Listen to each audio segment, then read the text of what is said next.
Dear friends, if you receive Jesus as your Savior, as your Lord, He shall save you, heal you, forgive you, protect you, bless you, and He shall make you blessing, because He is the Lord of all creation.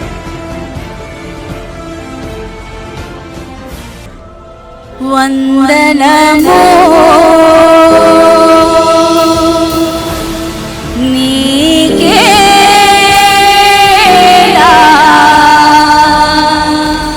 వందనము. నీకు తోడై ఉండి నీవు వెళ్ళు ప్రతి స్థలమందు నిన్ను కాపాడుచు ఈ దేశమునకు నిన్ను మరలా రప్పించదను. నేను నీతో చెప్పినవి నెరవేర్చు వరకు నిన్ను నేను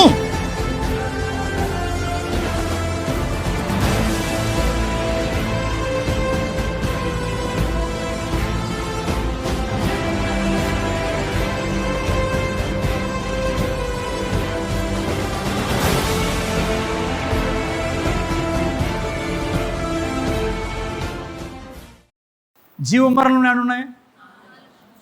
దేవుని చేతిలో కదా ఉండేది. నిజమా? ఏడున్నాయి జీవమరణములు? మీ ఆరోగ్యం ఏడుంది? మీ దారిద్ర్యం ఏడుంది? బైబిల్ చెప్తాను. ఇప్పుడు అబ్రహాం దగ్గరికి దేవుడు వచ్చాడు. అబ్రహామా, నాకైతే బ్రహ్మాండమైన ప్లాన్లు ఉన్నాయి, కానీ నువ్వు కోఆపరేట్ చేయకుంటే నేనేం చేయలేను అని దేవుడు అబ్రహాంతో అన్నాడు. అబ్రహామా, ఇక్కడి నుంచి నువ్వు అబ్రాహాం అని పిలువకో. ఏమని పిలవాలా? అబ్రహాము అని పిలువు. అనేక జనములకు తండ్రి అని పిలువు. ఇంటర్నల్ మీ జీవితాలు మారాలి. ఈ రోజు నాకు తెలుసు నేను ఎంత బ్యాటిల్ చేస్తానో స్టార్టింగ్ నుంచి, but I'm going to win this match through preaching. వద్దులేండి అవన్నీ మీకు ఇప్పుడు వినండి. హలో, అబ్రహాము, దేవుడు అబ్రహాంకి వచ్చి చెప్పినప్పుడు ఈయనని ముందర చూడండి. ఒకవేళ అబ్రహాం అని అంటే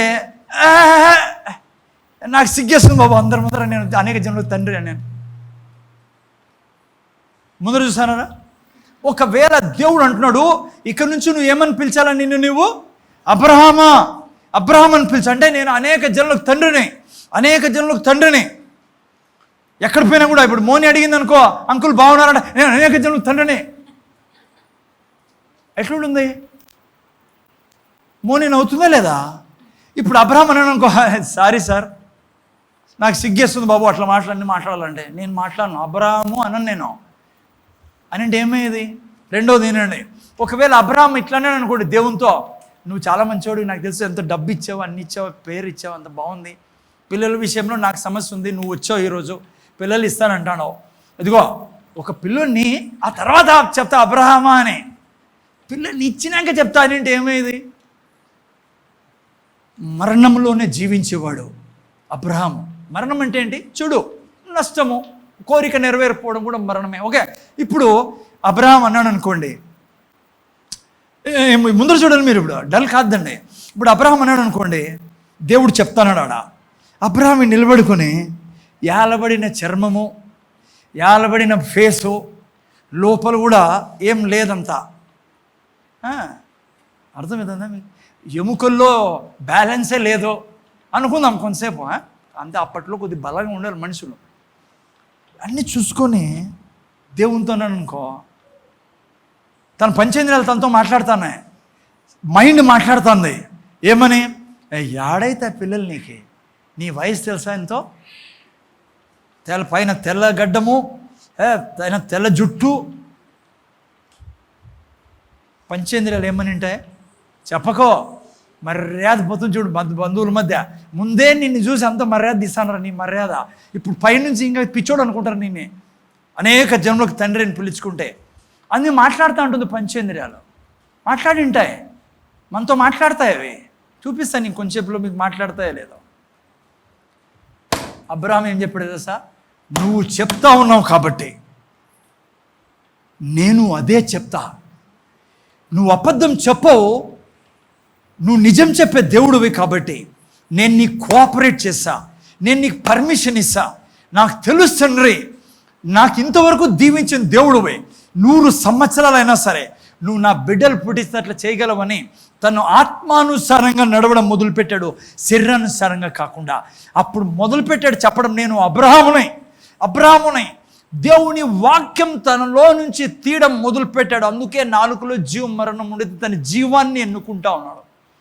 నిన్న వారం మనం చూసుకున్నామే, యాకోబు అందుకే అన్నాడు, యాకోబు గ్రంథము 3వ అధ్యాయంలో తీయండి ఎవరన్నా సరే, 4వ వాక్యం తొందరగా చదవండి. యాకోబు గ్రంథంలో ఏం రాబడింది చూడండి, 3:4 తొందర తీయాల ఫాస్ట్గా ఎవరన్నా చదవండి సార్. ఓడలు గురించి చూసారా, ఓడలను కూడా చూడుడి,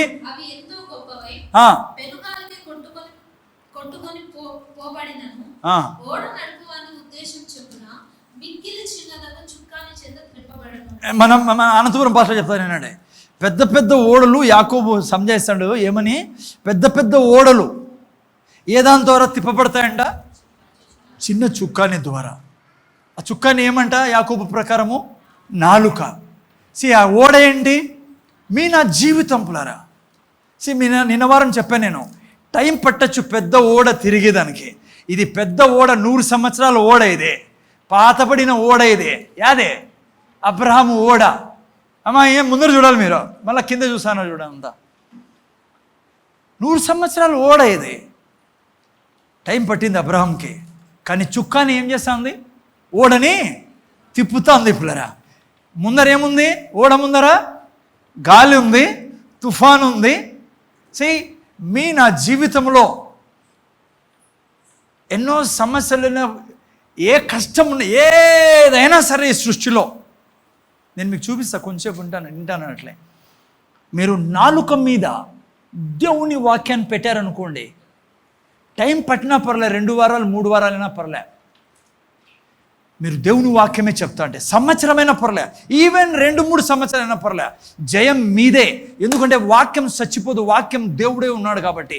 నువ్వు వాక్యాన్ని చెప్పినప్పుడు నీ మైండ్ ట్రాన్స్ఫార్మ్ అయ్యేదే కాకుండా నీకు ఏ దీవెన రావాలో నీ శరీరంలో కానీ, నీ కుటుంబంలో కానీ, నీ పిల్లల్లో ప్రవేశిస్తుంది.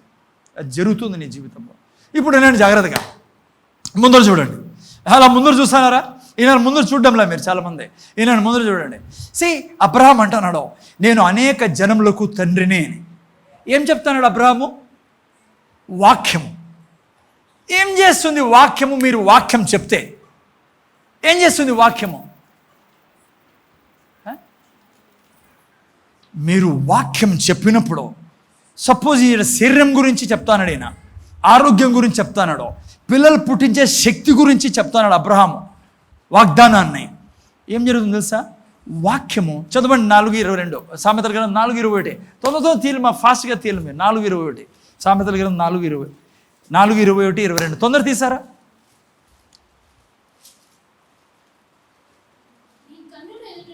మైక్ బెంచునైనా ఏం జరుగుతుంది చెప్పండి, మీరు వాక్యం చెప్పండి. నీ కన్నులు ఎదుటి నుండి ఏదాన్ని, వాక్యాన్ని తొలగిపోనీకము. నెక్స్ట్ వాక్యం, ఏం దొరికిన వారికి, వాక్యము నాలుక మీద దొరికిన వారికి అది జీవమును. హలో, మీ ఆరోగ్యం ఏడుంది, మటన్ బిర్యానీలు అనుకుంటున్నారా? అది కొంత మీకు తృప్తి ఇస్తుంది, అది అవసరం. యాక్చువల్ మీ నాలుక, మీ ఆరోగ్యం దాగుండే దేవుని వాక్యంలో పిల్లరా. అబ్రహాము చెప్పేటప్పుడు ఏం జరుగుతుంది, అబ్రహాముకి వాక్యం చెప్పే కొలది తన సర్వ శరీరానికి ఏమి ఇస్తాడు ఆయన, ఆరోగ్యం పిల్లరా. ఇంకో చోట ఏం రాబడింది తీద్దని, కానీ నా వాక్యము వర్షములా హిమములా పనిచేస్తుంది. అది వచ్చి ఎట్లయితే వర్షము హిమం వచ్చి తినేవానికి తిండి, విత్తేవానికి విత్తనం ఇస్తుందో, నా వాక్యం అదే అలా పనిచేస్తుంది అంటాడు దేవుడు.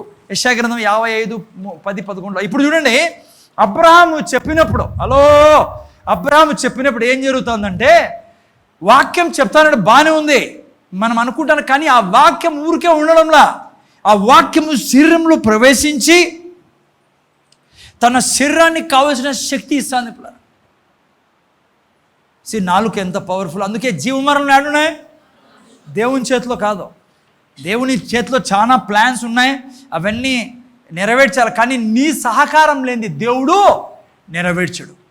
అబ్రహాం ఏం చేశాడు?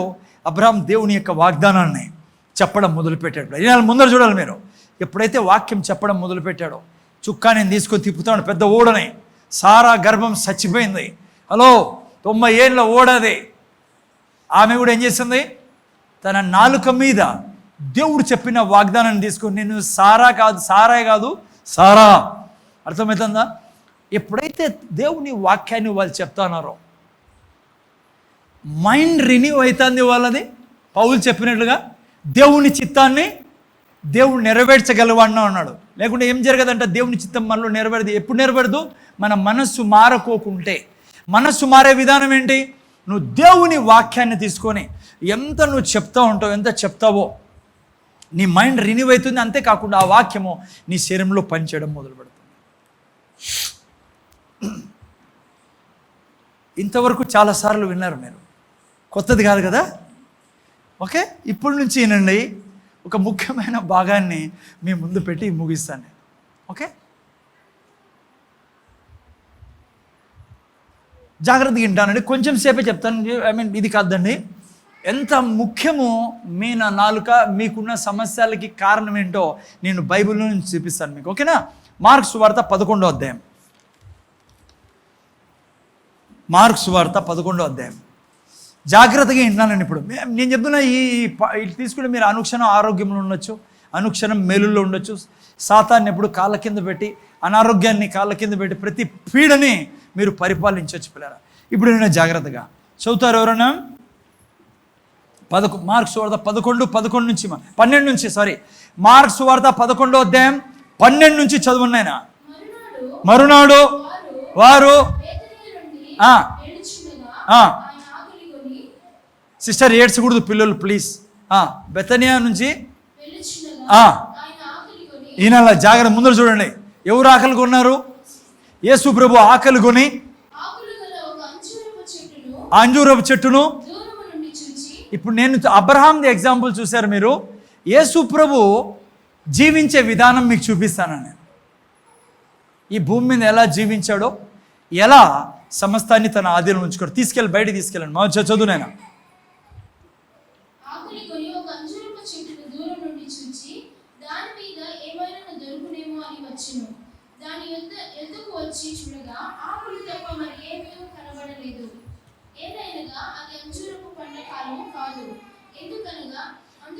ఉండమా తర్వాత చదువు, ఇంకోసారి చదువు, గట్టి చదువు, ప్రాపర్గా చదువు నేను. మరునాడు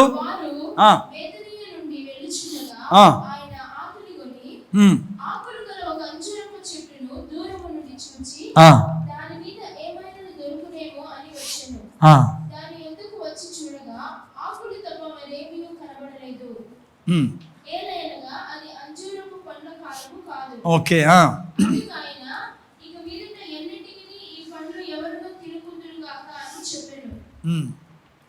ఓకే, ఆ తర్వాత ఏమైంది? ఓకే సర్లేండి, జాగ్రత్తగా వినండి. ముందర చూడండి. చాలా ఇంపార్టెంట్ కాంటెక్స్ట్లోకి వచ్చాం. జాగ్రత్తగా వినండి. ఇంతవరకు విన్నారు మీరు. ఈ భాగాన్ని క్లియర్గా వినండి. ఓకే. గత 2-3 వారాల నుంచి మీకు ఈ పాయింట్ నేను చెప్తూనే ఉన్నా. మనిషిని దేవుడు సృష్టించినప్పుడు 2 లోకాల్లో జీవించేదానికి మనిషిని సృష్టించాడు దేవుడు. వింటారా? ముందర చూసారా? ఏ లోకంలో జీవించేదానికి? భూలోకం మీద, ఈ లోకంలో ప్లస్ ఆత్మీయ లోకంలో కూడా జీవించేదానికి దేవుడు మనిషిని సృష్టించాడు. ఓకే, అర్థమైంది కదా? దేవుడు తనకు శరీరాన్ని ఇచ్చాడు, పంచేంద్రియాలను ఇచ్చాడు. ఎందుకు? ఈ భూమి మీద తను జీవించేదానికి. అదే సమయంలో ఈ వ్యక్తి మనిషి ఆత్మ కూడా ఉన్నాడు. ఆత్మ ద్వారా మనిషి ఏం చేస్తున్నాడు? దేవునితో సంబంధంలో ఉన్నాడు. అంటే ఆత్మీయ లోకంతో సంబంధం ఉన్నాడు, దైవిక లోకంతో సంబంధం ఉన్నాడు, ప్లస్ భౌతిక లోకంతో ఈ భూమితో కూడా సంబంధంలో ఉన్నాడు. మనిషిని దేవుడు సృష్టించిన విధానం అది. ఇలా వినండి, మళ్ళా చెప్తాను మీకు. దేవుడు మనిషిని సృష్టించింది 2 లోకాలని డీల్ చేయడానికి, ఈ 2 లోకాల్లో మనిషి జీవించడానికి. మీకు తెలుసా, ఈ జీవితం ఏ ప్రాణికి లేదు ఈ సృష్టిలో, జంతువులకు లేదు. ఇది కేవలం మనిషికి మాత్రమే రెండు లోకాల్లో జీవిస్తాడు మనిషి. దేవుడు మనిషికి భూమి మీద జీవించడానికి పంచేంద్రియాలు ఇచ్చాడు, మైండ్ ఇచ్చాడు. మైండ్ ఎట్లా పనిచేస్తుంది? పంచేంద్రియాల ద్వారా కదా. సో ఈ భూమి మీద మళ్ళా చెప్తున్నా, మైండ్ ఎందుకు ఇచ్చిండే దేవుడు పంచేంద్రియాలని? సీయింగ్, టేస్ట్, ఫీలింగ్, తెలుసు కదా, 5 పనులు. ఎందుకు ఇచ్చిండేది? ఈ భూమి మీద తను జీవించేదానికి. అంటే ఈ భూమి మీద జీవించేదానికంటే ఇంకా దాని మీద ఆధారపడి మనకు కాదు దేవుడు, కొంత దాంతో లిమిటెడ్ పని తీసుకునేదానికే. మళ్ళా చెప్తున్నా, ఎందుకు ఫీలింగ్ ఇచ్చినది? చల్లదా వేడిదా తెలుసుకునేదానికి. అర్థమవుతుందా? ఆ తర్వాత లైక్ టచ్ చేసినప్పుడు మీకు తెలుస్తుంది ఏంటి ఇదని. ఆ తర్వాత తినేదానికి దేవుడు టేస్ట్ ఇచ్చాడు, స్మెల్ ఇచ్చాడు. ఓకే, ఎందుకంటే ఈ లోకంలో నువ్వు ఎక్కడైనా పోయినప్పుడు పంచేంద్రియ ద్వారా నువ్వు పని చేయడానికి. కానీ నువ్వు జీవించాలని దేవుడు జీవించే విధానం ఏంటంటే, దేవుని యొక్క వాక్యాన్ని తీసుకుని, దేవుడు వాక్యం చెప్పినట్టు జీవించాలని దేవుని కోరిక. ఓకే, సో ఓకే, జాగ్రత్త వినండి. ఈ లోకంలో మనిషి జీవిస్తాడు తన పంచేంద్రియాల ద్వారా. అదే సమయంలో మనిషి దేవునితో సంబంధం కలిగి, ఆత్మీయ లోకంతో సంబంధం కలిగి జీవించాల. ఇది దేవుడు మనిషిని సృష్టించిన విధానం. అర్థమైందా? కొంతమందికి అర్థమైంది, కొంతమంది అర్థం కాలేదా? రెండు లోకాల్లో మనిషి జీవించాలి బ్రదర్. ఓకే, ఆత్మీయ లోకంతో సంబంధంతోనూ భౌతిక లోకంలో కూడా. అందుకే పంచేంద్రియాలు ఇచ్చినది. కానీ పంచేంద్రియాలు దేవుడు ఇచ్చినది దాని మీద ఆధారపడి జీవించడానికి కాదు. మనం ఆధారపడాల్సింది మాత్రం దేవుని వాక్యం మీద, దేవుని మీద. దేవునికి పుట్టి ఉన్నాం, దేవుని సంబంధం. ఓకే, ఇప్పుడు నేను జాగ్రత్తగా, ఇది మనిషి యొక్క సృష్టి. అలా దేవుడు మనిషి జీవించాలని దేవుని కోరిక. సరే, దానికి దీనికి ఏం సంబంధం ఇప్పుడు? ఓకే, ఏం జరిగిందంటే, ఓ రోజు ఇనాల్ మీరు యేసు ప్రభు బెతనియా నుంచి యెరూషలేంకి వెళ్తాన్నాడు. వెళ్ళేటప్పుడు యేసు ప్రభుకి ఆకలేసింది పిల్లరా. ఏమేసింది? గట్టి చెప్పండి, ఏమేసింది? ఆకలేసింది. ఆకలేసినప్పుడు ఆ చెట్టు దగ్గరికి వెళ్ళాడు. మీరు చాలామంది అనుకుంటారు యేసు ప్రభుకి ఆకలేదని. యేసు ప్రభు హలో, యేసు ప్రభు దేవుడు, దాంట్లో డౌట్ లేదు. కానీ ఇక్కడ ఏ రూపంలో ఉన్నాడు? ఆయన శరీరధారే ఉన్నాడు. అందుకే ఆయనకు కూడా ఆకలేస్తుంది, ఆయనకు కూడా నిద్ర వస్తుంది, ఆయన కూడా వాష్రూమ్ పోవాలా, ఆయన కూడా బాత్రూమ్ పోవాలా, ఆయన కూడా స్నానం చేయాలా, ఆయన కూడా మనలాగా బట్టలు వేసుకోవాలి. ఎందుకంటే మనిషి కాబట్టి.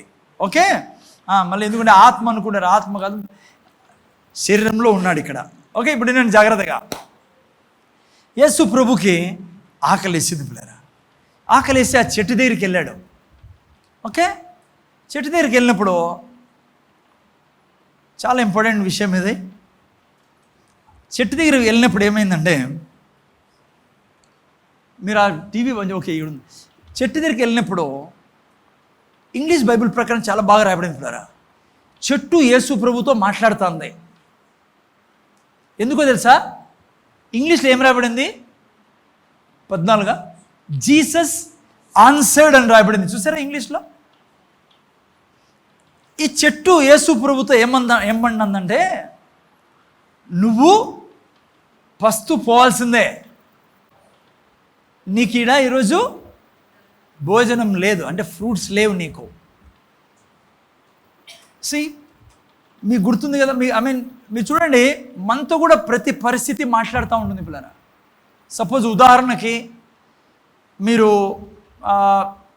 మీ పాస్బుక్ తీశారనుకోండి, బ్యాంక్ పాస్బుక్ కదా, మీ వ్యాలెట్ తీశారనుకోండి, మనీ పర్స్ లేడీస్ తెచ్చుకుంటారు.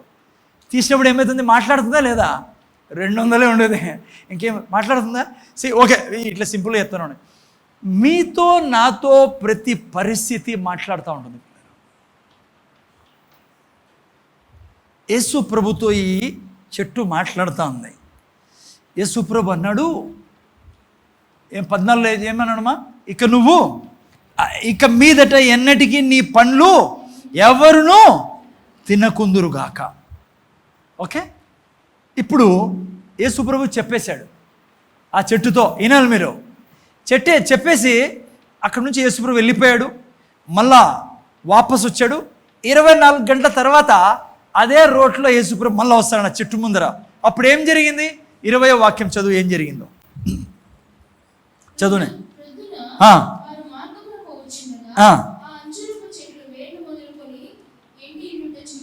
చాలు అమ్మ ముందు చూడండి. ఇప్పుడు ఏం చూశారు వీళ్ళు? ఆ చెట్టు ఏమో తెలుగులో వేర్లతో చాలా ఇంపార్టెంట్ విషయం ఇది మనం నేర్చుకోవాలి పిల్లరా. దేవుడు ఏదైనా రాయించాడంటే చాలా అర్థం ఉంటుంది దాంట్లో. వేర్లతో సహా ఈ యొక్క చెట్టు ఏమైంది? ఎండిపోయింది. ఇప్పుడు నేను ముందర చూడండి. వేర్లు, రూట్స్. రూట్స్ యొక్క వేర్ల యొక్క 2 ముఖ్యమైన పనులు ఉన్నాయి పిల్లరా. ఏమేమది? మొదటి పని ఏమంటే ఈనాలు ముందర చూడండి. ఇప్పుడు సిస్టర్ ముందర చూడండి. ఓకే, ముగిస్తాను. ముందర చూడండి, చాలా ఇంపార్టెంట్ విషయాలు ఇవి. వేర్లు 2 పనులు చేస్తాయి పిల్లరా. మొదటి పని ఏంటంటే వేర్లు చెట్టుని నిలబెడతాయి. ఈ చెట్టు నిలబడతా అనేది ఏ బలం వలన? వేర్ల వల్లే నిలబడతా అనేది కదా. మీరు ఎప్పుడన్నా చెట్లను కంప్లీట్గా పీకేయాలంటే ఏ దాంతో పీకేయాలా? వేర్లతో సహా పీకేయాలి. ఓకే, ఇప్పుడు నేను జాగ్రత్తగా వినండి. చెట్టు నిలబడడానికి కారణం ఏంటి? వేర్లు. రెండో పని ఏం చేస్తాయి వేర్లు? జీవించేదానికి చెట్టుకి సహాయం చేస్తాయి. ఇదే కదా భోజనం తెచ్చేది, ఏర్లే కదా. ఏర్ల నుంచే దానికి కావాల్సింది తీసుకుంటుంది. 2 పనులు చేస్తాయి వేర్లు. అర్థమవుతుందా? దండలు మీకు అర్థం చేసుకోండి. హలో, ఈనండి జాగ్రత్తగా. 2 పనులు చేస్తాయి. ఇక్కడ చూడండి, చెట్టు కనపడుతుంది, వేర్లు చెప్పాలి గట్టిగా. చెట్టు కనపడుతుంది, వేర్లు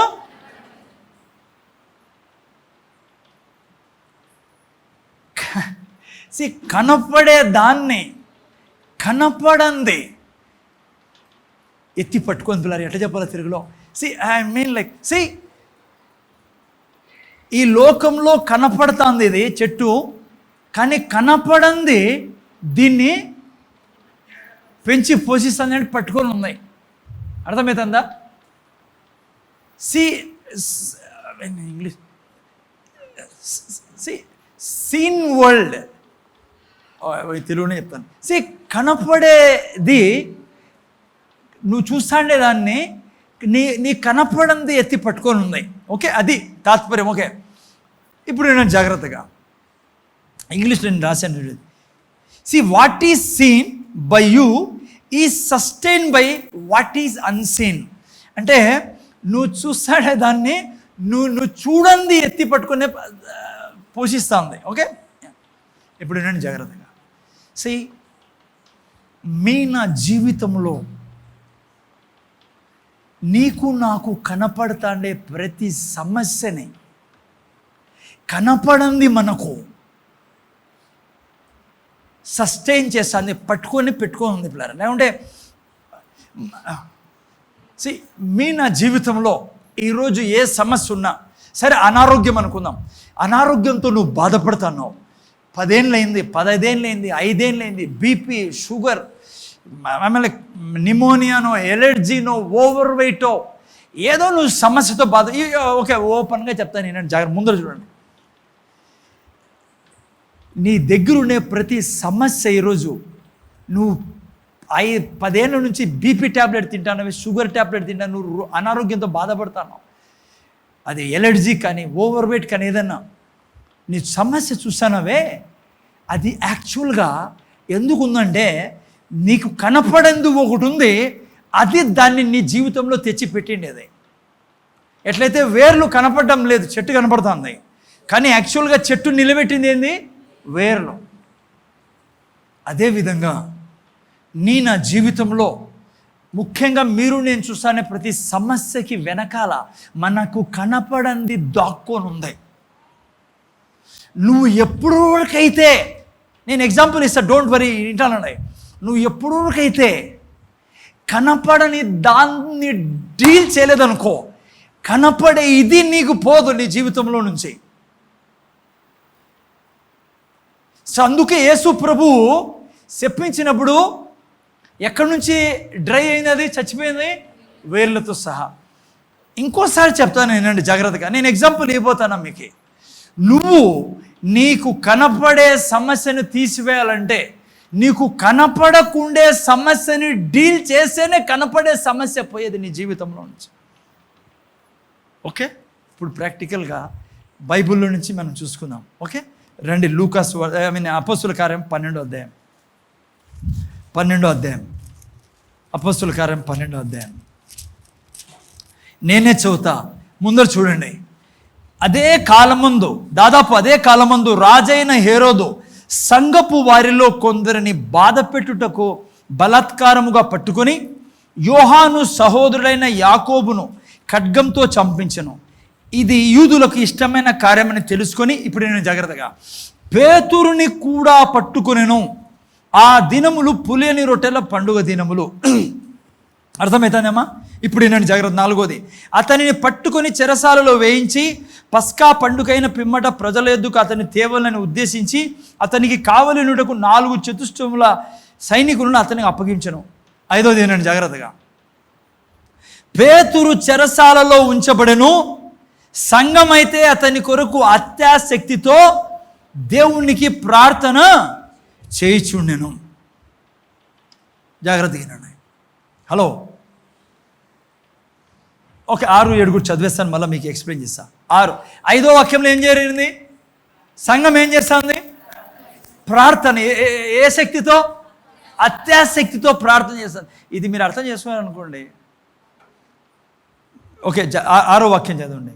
హేరోదు అతనిని వెలుపలికి తీసుకొని రావాలని ఉండగా ఆ రాత్రియే, అందరూ చెప్పండి, ఆ రాత్రియే పేతురు 2 సంకెళ్లతో బంధింపబడి 2 సైనికుల మధ్య నిద్రించుండెను. మరియు కావలి వారు తలుపు ఎదుట చెరసాల కాచుకుని చుండరి. ఇదిగో ప్రభు దూత అతని దగ్గర నిల్చెను. అతనున్న గదిలో వెలుగు ప్రకాశించెను. దూత పేతురు ప్రక్కను తట్టి త్వరగా లెమ్మని చెప్పి అతని లేపగా సంకెళ్ళు, చెప్పండి గట్టిగా, సంకెళ్ళు ఊడెను. ఓకే, ఇక్కడ ఏం కనపడుతున్నా మీకు? సంఖ్యలు కనపడుతున్నాయి సీన్ వరల్డ్లో. ఈ సంఖ్యలని యాక్చువల్గా కనపడని లోకము. ఓకే, సింపుల్ సి, మీరు చూస్తానే లోకంలో ఏం కనపడుతుంది? ఈ సంఖ్యలు కనపడే లోకంలో ఉన్నాయా, కనపడని లోకంలో ఉన్నాయా? కనపడే లోకంలో ఉన్నాయి. ఓకే, మీరు చూస్తే సంఖ్యలు కనబడే లోకంలో ఉన్నాయి. ఏం జరిగింది ఆడ? సంఖ్యలతో పేతురు బంధించబడి ఉన్నాడు, సైనికుల మధ్య ఉన్నాడు, చనిపోయేదానికి సిద్ధంగా ఉన్నాడు. ఓకే, అయితే ఏం జరిగింది చూస్తే మీరు, అక్కడున్న సంఘముకి ఇది అర్థమైంది. ఏమర్థమైంది? ఈ వ్యక్తిని, ఈ సంఖ్యలని కనపడే ఈ సమస్యని మనము సమస్యను తీసివేయాలంటే, ఈ సంఖ్యలను తీసివేయాలంటే ఏం చేయాలా? కనపడని లోకంలోకి ప్రవేశించి అక్కడ మనం డీల్ చేసే తప్ప, అక్కడ పని చేసే తప్ప కనపడే సంఖ్యలు పోవని ఈ సంఘానికి తెలిసిపోయారా? ఇక్కడ కొంతమందికి తెలుసు ఏ విధంగా కనపడతాండే సమస్యని డీల్ చేయాలంటే, కనపడతాండే సమస్యను తీసివేయాల. వీళ్ళకి ఇది తెలుసు, కనపడతాండే ఈ సమస్యను తీసివేయాలంటే కనపడని లోకంలోకి, దీని వెనకాల ఉండే ఆ లోకంలోకి నేను ప్రవేశించి అక్కడ సరి చేయాలా, అప్పుడే ఇక్కడ సరి అవుతుందని దేవుడే మీకు అర్థం చేసుకుని చేయాలా. హలో హలో, అక్కడ ఏదో 10-20 మంది పోలీసు వాళ్ళు ఉన్నారు. నేను చెప్తున్నా ఇంకో విషయం, ఆంధ్రపురం భాషలో 100 మంది పోలీసు వాళ్ళు ఉన్నా కూడా నీకు ఇది అర్థమైంది అనుకో, నీ జీవితంలో ఈ మెసేజ్ అందిట్లో ఇప్పుడు చెప్పే లైన్ నీకు అర్థమైతే చాలు. నాకు జాగ్రత్తగా ఏం తెలుసా, ఆత్మీయ లోకము శక్తివంతమైన లోకం పులరా, భౌతిక లోకం కంటే. ఎందుకంటే భౌతిక లోకం వచ్చింది ఎక్కడి నుంచి? ఆత్మీయ లోకమే భౌతిక లోకాన్ని సృష్టించిండేది. నీకు ఇది అర్థమైందనుకో, ఆత్మీయ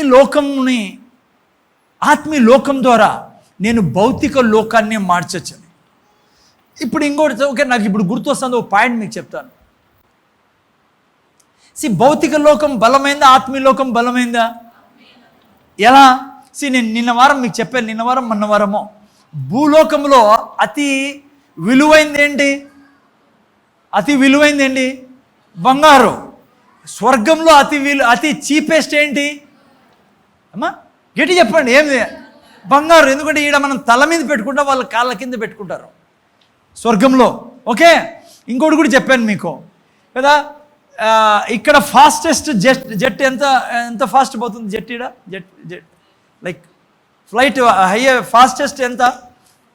1 నిమిషానికి 2 కిలోమీటర్లు. అక్కడ ఫాస్ట్ ఎక్కడి నుంచి స్టార్ట్ అవుతుంది? 186,000 కిలోమీటర్లు అక్కడ స్టార్టింగ్ ఫాస్ట్. ఓకే, సో ఎందుకు చెప్తానండి ఇవన్నీ?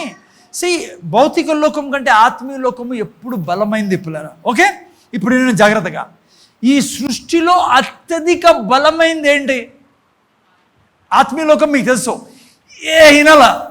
ఆత్మీయ లోకంలో కూడా అత్యధిక బలమైంది ఏంటి? స్టాపెస్ట్ ఏంటి? దేవుని వాక్యం పిల్లరా. ఈ సృష్టిలో అతి పవర్ఫుల్ ఏదన్నా ఉందంటే దేవుని వాక్యము. దేవుని వాక్యము ఏ రాజ్యానికి సంబంధించినది? ఆత్మీయ లోకానికి సంబంధించినది పిల్లరా. అందుకే దాని ద్వారానే సమస్తం సృష్టించబడి ఉండేటివి. ఇక్కడ ఉండే గుంపుకు అర్థమైంది. హలో, ఇప్పుడు ఏంటంటే ఏమర్థమైందంటే, కనపడతాండే ఈ పరిస్థితిని మార్చాలి అంటే కనపడని ఆ లోకంలోకి ప్రవేశించి అక్కడ పని సరిగా చేస్తే కనపడతాండే ఈ సమస్య పోతుందని సంఘం ఏం చేస్తుంది తెలుసా? ప్రార్థన చేస్తుంది పిల్లరా. ప్రార్థన ద్వారా ఎప్పుడైతే వాళ్ళు దేవుని వాక్యాన్ని విడుదల చేశారో ఈ లోకంలో ఏమైనా సంఖ్యలు తెగిపోయాయి. అందుకే సాతాను మిమ్మల్ని నన్ను ప్రార్థన చేయనీడు పిల్లరా. మనం ప్రార్థన చేయడం మనకి ఇష్టం ఉండదు. ఎందుకో తెలుసా? ప్రార్థన చేసినప్పుడు ఏమవుతుంది? మనము ఆత్మీయ లోకంలోకి ప్రవేశిస్తున్నాం. ఎందుకు ప్రవేశిస్తున్నాము? భౌతిక లోకంలో మన సమస్యను తీసివేసేదానికి, పరిష్కరించేదానికి. ఎందుకంటే వినండి, జాగ్రత్తగా వినండి. ఈ సమస్య మనకు లేదు యేసు ప్రభు వాక్య ప్రకారము, కానీ వచ్చి పడింది. ఎందుకు వచ్చి పడింది? దీని వెనకలు ఎవరున్నారు? కనపడని శక్తి దాగి ఉంది. దాన్ని తీయాలంటే మీకు నాకు ప్రార్థన చాలా అవసరం. ఎందుకంటే ప్రార్థనలో మనం ఏం చేస్తాం? దేవుని వాక్యాన్ని విడుదల చేస్తాం పిల్లలు. మీకు అర్థమవుతుందా? సో అందుకనే జాగ్రత్తగా వినండి. ఇప్పుడు మీకు నాకు అందుకే సాతాను ప్రార్థన చేయనీడు. నిన్న వారం నేను చెప్పాను, బైబిల్ ఏం చెప్తుంది? మనం ఏమై ఉన్నామంట? దేవుని మందిరము. ఏదేమది వాక్యం అది? మీరు నేను ప్రార్థన మందిరమై ఉన్నాం. కానీ ఏంగా మార్చారంట? దొంగల గుహగా మీరు మార్చేశారంటాడు యేసుప్రభు. అందుకే సాతాను ప్రార్థన చేయనీడు పిల్లరా మన జీవితాల్లో. వానికి తెలుసు ప్రార్థన ద్వారా ఏం జరుగుతుందో. ప్రార్థన చేయకోకుంటే ఏంగా మారుతుంది? దొంగల గుహగా మారుతుంది. ఇప్పుడు నేను జాగ్రత్తగా అందుకనే మీరు నేను మీ దగ్గర నా దగ్గర ఉండే సమస్యని ఏం ద్వారా కూడా తీసేసుకోలేం పిల్లరా. మీరు అందుకే మనుషులు కొట్టుకుంటూ ఉంటారు, మనుషులు తిట్టుకుంటూ ఉంటారు, ఈవెన్ భార్య భర్తలు కొట్టుకుంటూ ఉంటారు, తల్లిదండ్రులు పిల్లల్ని కొడుతూ ఉంటారు, పిల్లలు తల్లిదండ్రులను కొట్టే వాళ్ళు అయిపోయారు. లైక్ భూమి మీద చూస్తే ఎన్నో సమస్యలతో మనిషి ఈరోజు జీవిస్తాడు. బైబిల్ ఏమంటుంది తెలుసా? ఏనాలు జాగ్రత్తగా ఏమంటుంది బైబిల్? మీరు నేను పోరాడున్నది రక్తమాంసములతో కాదు, దురాత్మల సమూహంతో, అంధకార సంబంధము శక్తులతో. అది పాయింట్. ఇప్పుడు నుండి జాగ్రత్త చెప్తాను నేను ఏ రీతిగా. జాగ్రత్తగా వినండి. మీకు నాకుండే ప్రతి సమస్య వెనకాల నీకు నాకు కనపడకుండా ఆత్మీయ లోకం పని చేస్తూ ఉంది. ఇంకా క్లియర్గా చెప్తాను వినండి. నువ్వు నేను భరిస్తాండే అది బీపీ కానీ షుగర్ కానీ, ఎందుకంటే మీరు ఈజీగా అర్థం చేసుకుంటారు, అందుకని ఈ విషయాలు చెప్తున్నా మీకు ఆరోగ్యం గురించి. నువ్వు అనుభవిస్తున్న బీపీ, నువ్వు అనుభవిస్తున్న షుగర్, నువ్వు అనుభవిస్తున్న ఓవర్ వెయిట్ కానీ, నువ్వు అనుభవిస్తున్న ఎలర్జీస్ కానీ, నువ్వు అనుభవిస్తున్న ఏ రోగమైనా యాక్చువల్ నీకు లేదు అది. కానీ ఎందుకు నీ శరీరంలో ఉందో తెలుసా? దీని వెనకాల పనిచేస్తున్న శక్తులు ఉన్నాయి పిల్లలు. ఎందుకు పని చేస్తున్నాయి? ఎందుకంటే వాటికి తెలుసు నీకు ఇది తెలియదని అవి దాని వెనకాల ఉన్నాయని. నీకు యేసు ప్రభు ఏం చేశాడు? యేసు ప్రభు ముందర సమస్య తెచ్చిపెట్టింది ఈ సృష్టిలో. బైబిల్ ఏం రాయబడుతుంది? సింహములకు లేమి కలుగును కానీ నీతిమంతులకు. యేసు ప్రభు అన్నాడు, నీతిమంతులకు నాకు నువ్వు లేమిలో పెడతావా? నాకు భోజనం లేదా? ఇంకో పాయింట్ నేను చెప్తాను ఇడా. యేసు ప్రభు ఎట్లా వ్యక్తి? యేసు ప్రభు నోరు, ఓకే, యేసు ప్రభు స్పిరిట్ దేవునితో కనెక్షన్లో ఉన్న స్పిరిట్. అర్థమవుతుందా? మీకు? తన ఆత్మ. ఆ తర్వాత యేసుప్రభు ఇంకోటి కూడా కలిగి ఉన్నాడు. ఏంటి? తన మైండ్, రిన్యూడ్ మైండ్. యేసుప్రభుకు తెలుసు పంచేంద్రియాలు చెప్తాడని నేను చెప్పకూడదు. సిస్టర్ వినాలి మీరు, పంచేంద్రియాలు చెప్తాడని నేను చెప్పకూడదని యేసుప్రభుకు బాగా తెలుసు. ఎందుకంటే యేసుప్రభు ఎవరితో కనెక్షన్లో ఉన్నాడు? దేవునితో, తన ఆత్మ. ఇప్పుడు మన పొజిషన్ ఏంటి? మీరు నేను అదే ఉన్నాం. మన మతం కాదు తీసుకునేది. ఇప్పుడు ఇక్కడ పొరపాటు యేసుప్రభు చేసింది మనం చేయాలి, అది చేయం కాబట్టి సమస్యలో ఉన్నాం. యేసుప్రభు ఏం చేశాడు? నాకు భోజనం లేదా అని చెప్పి యేసుప్రభు, అట్లనా? ఇంకా వస్తేనా పేతురు, ఏమయ్య బాబు తినేకి తిండిలే, ఏం బతుకాయదే అల్లా. యేసుప్రభు పాఠం నేర్పిస్తాడు. యాక్చువల్గా ఆ చెట్టుకి అప్పుడు ఫలాలు ఇచ్చే సీజన్ కాదు అది, కానీ ఒక లెసన్ నేర్పించాలి మీకు, నాకు, వాళ్ళకి. అందుకే యేసుప్రభు అన్నాడు, నాతో నా ముందర నిలబడే ధైర్యం ఉందని నీకు సమస్యకి. మీద వినాలి, ముందర చూడండి ఇక్కడ. హలో, ఇక్కడ చూడండి మా, నా ముందర నిలబడతావా నువ్వు? సమస్య నా ముందర నిలబడగలదా? నాకు తెలుసు దీని వెనకలు ఎవరున్నారో అని యేసుప్రభు అన్నాడు. ఇక నుంచి నువ్వు జీవించవు అని. వినాలి, ముందర చూడండి. మీరు నేను అందుకే ఆత్మానుసారంగా నడిస్తే దేవునికి సంతోషం. శరీరానుసారంగా నడిస్తే అది మరణము, ఆత్మానుసారంగా నడిస్తే జీవము. అబ్రహాం ఏం చేశాడు? కోఆపరేట్ చేశాడు దేవునికి. ఈరోజు నువ్వు అయి వెళ్తున్న సిక్నెస్కి కారణము నువ్వు అనుకున్నావు అనుకో, నేను ఎక్కువ తిన్నా, నేను తక్కువ తిన్నా, మా నాయనకుండా, మా అవ్వకుండా, నాకు పట్టుకుంది, ఇది అనుకున్నావు. నువ్వు జీవితాంతం అట్లే బతుకుతావు. అందుకే దేవుడు ప్రార్థన ఆయుధం ఇచ్చినది. ప్రార్థనలో ఏం చేస్తావు? ఇప్పుడు ఏడ్చకూడదు కూర్చొని దేవుని ముందర, ఎందుకు ఇట్లా చేసేవని, ఇంకా లావ్ అవుతుంది. అదే ఏం చేయాలి? ఇప్పుడు మనము యేసు ప్రభు చేసినట్టు చేయాలి పిల్లరా. వాక్యాన్ని తీసుకొని, హలో ఇప్పుడు చెప్పండి, జీవం మరణం ఏడుంది? దేవుని చేతిలో ఉందా? నువ్వు ఎప్పుడైతే వాక్యాన్ని తీసుకొని అబ్రహాములాగా మాట్లాడతావో, యేసయ్య తిన్న దెబ్బల చేత నాలో స్వస్థత ఉంది. By the stripes of Jesus I was healed. దేవుడు యేసు ప్రభు ధర్మశాస్త్రం యొక్క శాపం నుంచి నన్ను విడిపించి నన్ను దీవించాడు. హలో, ఎప్పుడైతే నువ్వు చెప్తా ఉన్నా నేను దేవుని ఆలయమే ఉన్నా, దీంట్లో అనారోగ్యానికి స్థలం లేదో. నేను ముందర చూడండి ఆయన, ఎప్పుడైతే నువ్వు వాక్యాన్ని చెప్పడం మొదలు పెడతావో వాళ్ళు అక్కడ ఉండే గుంపుకు అర్థమైంది ఈ సమస్యకు పరిష్కారం ఏంటంటే ప్రార్థన అని. అందుకే అత్యాశక్తితో వాళ్ళు ఏం చేశారంట? ప్రార్థన చేశారు. ఖచ్చితంగా వాళ్ళు స్పిరిట్ రీలంలో పేతుర్ని రిలీజ్ చేశారు, వాళ్ళు ఆత్మీయ లోకంలో రిలీజ్ చేశారు.